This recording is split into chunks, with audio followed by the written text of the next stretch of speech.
நீங்க எல்லாருமே கண்டிப்பா டெத் நோட் சீரிஸை பார்த்துருப்பீங்க. அந்த சீரிஸை பார்த்து முடிச்சிட்டக்கப்புறம் நிறைய பேருக்கு நிறைய தாட் வந்திருக்கும். சரி, கண்டிப்பா லைட் இந்த விஷயத்த பண்ணியிருந்தா எஸ்கேப் ஆகியிருக்காங்களா அப்படின்னு சொல்லிட்டு எனக்கு வந்து ஒரு தாட் தான் பார்த்தீங்கன்னா உங்களுக்கு நான் ஷேர் பண்ண போறேன். அதாவது என்னன்னா, லைட் முதல்ல ஒரு தப்பு பண்ணியிருப்பாரு. அது என்னன்னா, இந்த மாதிரி நான் தான் எல், உன்னை கண்டிப்பா நான் தேடி கண்டுபிடிச்சு அழிப்பேன் அப்படின்னு சொல்லிட்டு கீராவுக்கு ஒரு ஓப்பனான சேலஞ்ச் பார்த்தீங்கன்னா எல் கொடுக்கும் போது அந்த நியூஸ் சேனல்ல இருக்க அந்த எல்லை பார்த்துட்டு நம்ம லைட் பார்த்தீங்கன்னா அவன் பேரை எழுதி போட்டு தள்ளிடுவாரு.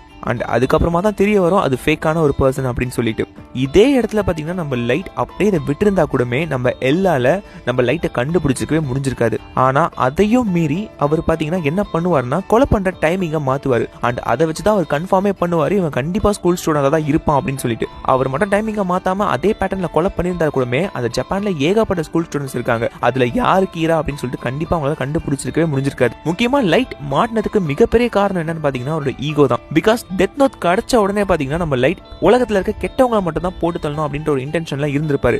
நம்ம எல் இந்த கேஸ்குள்ள வர வரைக்கும் மட்டும். ஒன்ஸ் எல் இந்த கேஸ்குள்ள வந்துட்டு நம்ம லைட்டுக்கு நிறைய சேலஞ்ச் கொடுக்கும் போதுதான் நம்ம லைட்டோட கவனம் ஃபுல்லாவே எல் பக்கம் திரும்பிடும். சோ கெட்டவங்களை போட்டு தள்ளுறது அப்படின்ற இன்டென்ஷன் மாதிரி எல்ல போட்டு தள்ளணும் அப்படின்ற ஒரு குறிக்கோளோட இருந்ததுனால தான் பாத்தீங்கன்னா நம்ம லைட் எல் கிட்ட அசால்ட்டா மாட்டிக்கிட்டாரு. அண்ட் அவரும் பாத்தீங்கன்னா கடைசியில கெட்டவனாவே மாறிட்டாரு. சோ உங்களுக்கு எந்த விஷயத்த நம்ம லைட் தடுத்திருந்தா கண்டிப்பா அவர் தப்பிச்சிருப்பாரு அப்படின்னு நீங்க நினைக்கிறீங்களோ அதை மறக்காம கீழே கமெண்ட்ல சொல்லுங்க.